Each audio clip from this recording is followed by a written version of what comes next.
Question number 7 का, ठीक है, क्वेश्चन नंबर 6 का सेकंड देखते हैं। चलिए, ये एलएचएस है और ये आरएचएस है। हमें क्या करना है, वेरीफाई। वेरीफाई में हमें क्या बताना है, ये दोनों आपस में इक्वल है कि नहीं है, ठीक है। चलिए हम करते हैं इसे। -20 जैसे का वैसा लिख दीजिए, इंटू का साइन है, इंटू करली ब्रैकेट, -3 जैसे का वैसा, प्लस का इंटू माइनस से करेंगे तो माइनस, और ये 5, ठीक है। -20 जैसे का वैसा, इंटू माइनस माइनस क्या होता है, प्लस होता है। 5 में 3 प्लस करेंगे तो 8, बड़े नंबर के सामने क्या है, माइनस। माइनस माइनस क्या होता है, प्लस। 20 का इंटू 8 से करेंगे तो कितना आएगा, 160। चलिए आप आरएचएस ले लीजिए, आरएचएस ट्राई कीजिए, है ना। देखिए यहाँ पर क्या है, आरएचएस आपका -20 इंटू -3 ब्रैकेट में -20 इंटू -5। अब देखिए यहाँ पे माइनस माइनस क्या होता है, प्लस होता है। 20 का इंटू 3 से करिए तो कितना आएगा, 60 आएगा। ओके, अब ये प्लस का साइन है, प्लस डाल देते हैं। देखिए माइनस माइनस क्या होता है, प्लस, और 20 का इंटू 5 से करेंगे तो कितना आएगा, 100 आएगा। प्लस प्लस क्या होता है, प्लस। 100 का प्लस 60 से करेंगे तो कितना आ जाएगा, 160। तो चलिए हमने क्या प्रूफ कर दिया, एलएचएस इक्वल क्या है, आरएचएस। क्लियर सभी को। ओके, देखिए यहाँ पे -20 जैसे का वैसा, -3 जैसे का वैसा, -5 हमने ये लिख दिया। अब देखिए -20 माइनस माइनस क्या होता है, प्लस। 5 में 3 प्लस करेंगे तो 8, बड़े नंबर के सामने माइनस का साइन है तो हमने माइनस डाल दिया। माइनस माइनस क्या होता है, प्लस, क्योंकि हमने इंटू करें, इंटू करने पर वही साइन डालते हैं जो रियल में होता है। माइनस माइनस क्या होता है, प्लस, तो हमने प्लस का साइन डाल दिया और 20 का इंटू 8 से किया तो 160 आया। आरएचएस में देखिए -20 और -3, माइनस माइनस क्या होता है, प्लस। 20 का इंटू 3 से करेंगे तो कितना आएगा, 60। माइनस माइनस क्या होता है, प्लस। 20 का इंटू 5 से करेंगे तो 100। 60 और 100 को प्लस करेंगे तो कितना आएगा, 160। ओके, जिसमें हमें ये पता चला एलएचएस और आरएचएस आपस में क्या है, इक्वल। ओके, चलिए अब हम क्वेश्चन नंबर 2 देखते हैं। क्वेश्चन नंबर 2 नहीं, क्वेश्चन नंबर 7, जिसमें हमने क्या करना है बेटा, प्रॉपर्टी यूज करनी है। प्रॉपर्टी, ठीक है। अब यहाँ पे हमें पहले प्रॉपर्टी क्लियर करना होगा कि प्रॉपर्टी कौन सी होती है, ठीक है।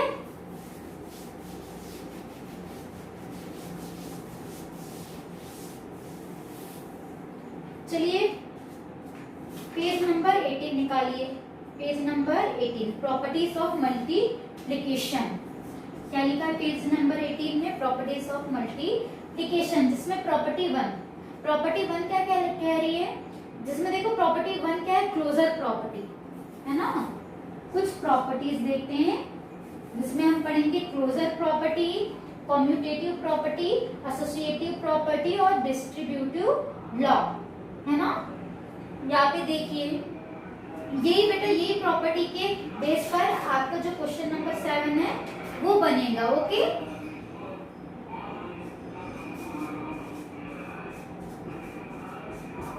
प्रॉपर्टीज,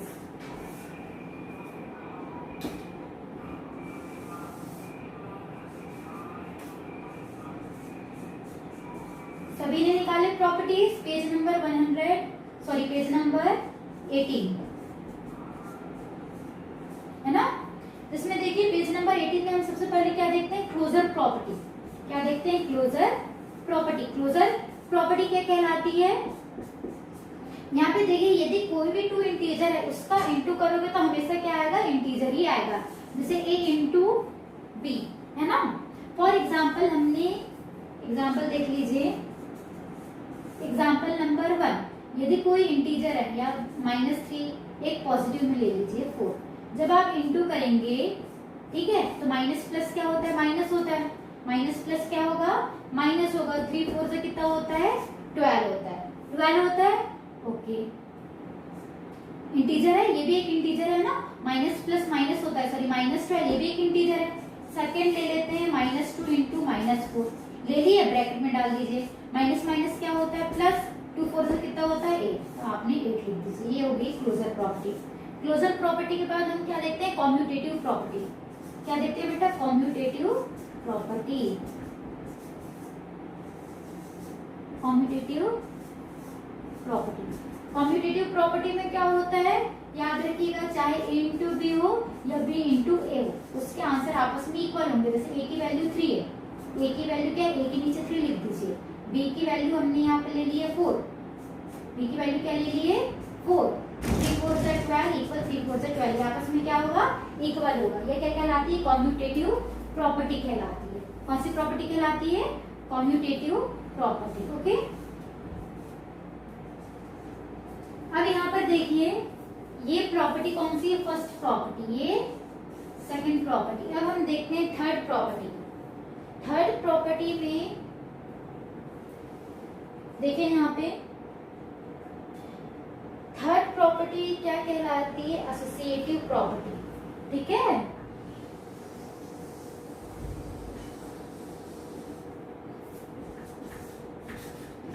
एसोसिएटिव प्रॉपर्टी, जिसमें फर्स्ट एसोसिएटिव प्रॉपर्टी में एक चीज याद रखिएगा, a इंटू बी इंटू सी तो होगा, दोनों में होगा, बस फर्क क्या होगा बेटा, ब्रैकेट अपनी जगह से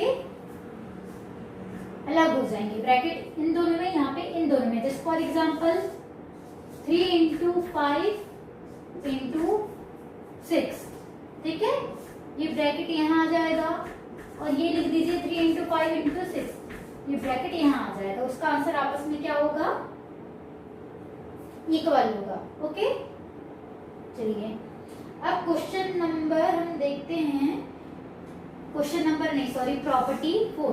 प्रॉपर्टी 4 डिस्ट्रीब्यूटिव प्रॉपर्टी। कौन सी प्रॉपर्टी, डिस्ट्रीब्यूटिव प्रॉपर्टी बोल सकते हैं या डिस्ट्रीब्यूटिव लॉ। ठीक है, यहाँ पे देखिए डिस्ट्रीब्यूटिव लॉ क्या कहलाता है, देखिए यहाँ पे है ना, a इंटू बी प्लस सी। ठीक है, इसका हमेशा क्या होता है, सबसे पहले a का इंटू b से करते हैं, प्लस का साइन है प्लस, फिर a का इंटू किससे करते हैं, c से करते हैं। डिस्ट्रीब्यूटिव लॉ क्या कहता है, a इंटू बी प्लस सी, सबसे पहले a का इंटू b से करेंगे, फिर a का इंटू c से करेंगे। और सेकंड स्टेप में क्या होता है, यदि हम प्लस की जगह माइनस ले, प्लस की जगह माइनस ले ले, तो a का इंटू सबसे पहले हम b से करेंगे माइनस का साइन, फिर a का इंटू हम किससे करेंगे, c से करेंगे। Okay, clear. चलिए अब यहाँ पे प्रॉपर्टी 5 देखते हैं। प्रॉपर्टी 5 है ना, इसमें क्या बोला बेटा, यदि a b c 3 इंटीजर है तब क्या होगा, आपके पास a b and c any integer, यदि इंटीजर तो आप जानते हैं माइनस प्लस वाले नंबर इंटीजर कहलाते हैं, तब क्या होगा, a इंटू सी बड़ा होगा b इंटू सी से, क्योंकि यहाँ पर क्या बोला है, c यदि ये कब होगा, जब c क्या हो, पॉजिटिव हो, मतलब कि इसको हम सॉल्व करते हैं। ठीक है, a की वैल्यू क्या होगी, मान लीजिए -1 है और b की वैल्यू -2 लेते हैं और c पॉजिटिव हो, पॉजिटिव मतलब +4 या +5 या +6, तब देखते हैं इसको सॉल्व करके। ठीक है, a की वैल्यू हमने -1 लिए इंटू c की वैल्यू 4 लिए, ठीक है, b की वैल्यू -2 लिए, c की वैल्यू 4 लिए। अब इसको सॉल्व कीजिए, 4 का इंटू -1 से करेंगे तो -4 और -2 का इंटू करेंगे तो -8। बड़ा कौन है दोनों में, ये बड़ा है ना, क्लियर। वैसे सेकंड वाला भी करना है। ओके, सेकंड वाले में c क्या होगा, नेगेटिव होगा और जो बाकी है वो क्या होंगे, पॉजिटिव होंगे।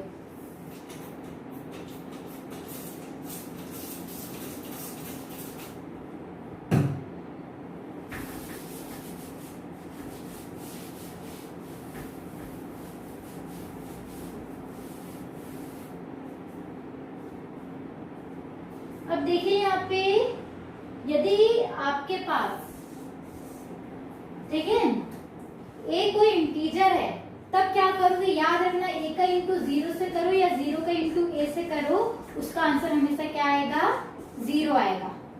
7th वाले में क्या है, यदि a का इंटू 1 से करो या 1 का इंटू ए से करो, ठीक है, उसका आंसर हमेशा क्या आएगा, ए आएगा। यहाँ पे एक एग्जांपल देख लेते हैं इसका, जैसे ए की वैल्यू हम क्या ले लेते हैं, 3 ले लेते हैं, ठीक है, ए की वैल्यू क्या ले लेते हैं 3, तो ए की जगह 3 रखिए इंटू 0 जैसे का वैसा, 0 जैसे का वैसा, ए की जगह आप क्या लिखिए 3 लिखिए, तो उसका आंसर क्या आएगा, 0 ही आएगा। अब देखिए 7th प्रॉपर्टी, a इंटू 1 चाहे 1 इंटू ए, उसका आंसर क्या आएगा, ए ही आएगा। ओके ठीक है, 1 इंटू ए।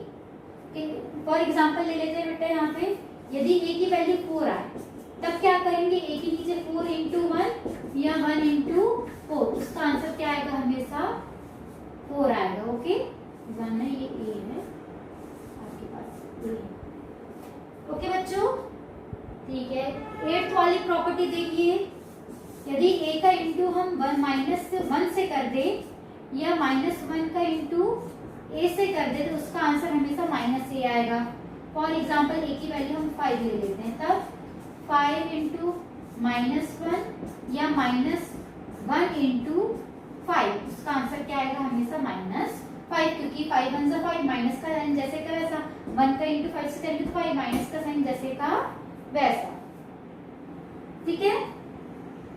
चलिए ये आपकी प्रॉपर्टी होगी। और 9th प्रॉपर्टी क्या है, 9th प्रॉपर्टी है, चाहे a का इंटू 1/a से करें या 1/a का इंटू a से करें, उसका आंसर हमेशा क्या आएगा, 1, क्योंकि यहाँ पे a से a क्या हो जाता है, कट जाता है, क्योंकि ऊपर भी a है नीचे भी a, तो वो क्या होगा, एक दूसरे से कट जाएगा। यहाँ पे नीचे a है ऊपर भी a है, तो वो क्या हो जाएगा, कट जाएगा, ठीक है। एक बार जो बता देते हैं क्लोजर प्रॉपर्टी, जब आप कोई भी दो इंटीजर्स का इंटू करते हैं तो उसका आंसर हमेशा इंटीजर में आता है, वो क्या होता है, क्लोजर प्रॉपर्टी होता है। क्लोजर प्रॉपर्टी के बाद हमने कम्यूटेटिव प्रॉपर्टी पढ़ा था, कम्यूटेटिव प्रॉपर्टी में हमने क्या पढ़ा था, चाहे a इंटू बी हो या b इंटू ए हो, उसका आंसर हमेशा इक्वल आता है। थर्ड प्रॉपर्टी एसोसिएटिव प्रॉपर्टी पढ़ा था, जिसमें हमने क्या देखा था, सिर्फ चीजें हुई रहती है, ए बी सी अपनी जगह पे रहता है, बस ब्रैकेट वहां पे चेंज हो जाता है। फिर हम डिस्ट्रीब्यूटिव लॉ देखते हैं, डिस्ट्रीब्यूटिव लॉ में क्या होता है, a इंटू बी प्लस सी, सबसे पहले a का इंटू बी से करते हैं, फिर उसके बाद a का इंटू 1 सी से करते हैं। फिर क्या है, फिफ्थ प्रॉपर्टी क्या है, यदि आपके पास a b c कोई इंटीजर है, आपके पास a b c कोई इंटीजर है, तब क्या होता है, यदि c पॉजिटिव हुआ, c यदि पॉजिटिव होता है तो ये a इंटू सी की कंडीशन बड़ी होगी, क्योंकि देखिए -4 बड़ा है, किससे बड़ा है, -8 से बड़ा है। अब देखिए 6th प्रॉपर्टी क्या है, a इंटू 0 या 0 इंटू a, उसका आंसर हमेशा 0 आएगा। देखिए 3 इंटू 0 या 0 इंटू 3, उसका आंसर क्या आएगा, 0। 7th वाले में a इंटू 1 कीजिए, 1 इंटू a कीजिए, उसका आंसर क्या आएगा, 1, सॉरी a आएगा। देखिए 4 इंटू 1 या 1 इंटू 4, उसका आंसर क्या आया, 4 आया। 8th वाले में देखिए a इंटू -1 या -1 इंटू a, उसका आंसर क्या है, -a। और 9th वाली प्रॉपर्टी क्या है, चाहे a इंटू 1/a करिए या 1/a इंटू a, उसका आंसर हमेशा क्या आएगा, 1। फॉर एग्जाम्पल यहाँ पे देख लेते हैं, जैसे देखिए यहाँ पे 1/3 इंटू 3 इक्वल 1, यहाँ पे 1 मिनट है ना, ये 3 इंटू 1/3 या 1/3 इंटू 3, तो यहाँ 3 से 3 क्या हो जाएगा, कैंसिल हो जाएगा, तो यहाँ पे क्या बच जाएगा, 1, ठीक है। देखिए बेटा एक्सरसाइज 1D में हम कौन सा क्वेश्चन पढ़ रहे थे, क्वेश्चन नंबर 7 है ना, क्वेश्चन नंबर 7 में आप लोग सॉल्व कीजिएगा, इंटू करके देखिएगा। ओके बच्चों ठीक है। चलिए अब हम क्वेश्चन नंबर 7 में ये देखेंगे, है ना, ये प्रॉपर्टी यूज करेंगे, ये प्रॉपर्टी आप लोग अच्छे से पढ़ लीजिएगा। ओके बच्चों।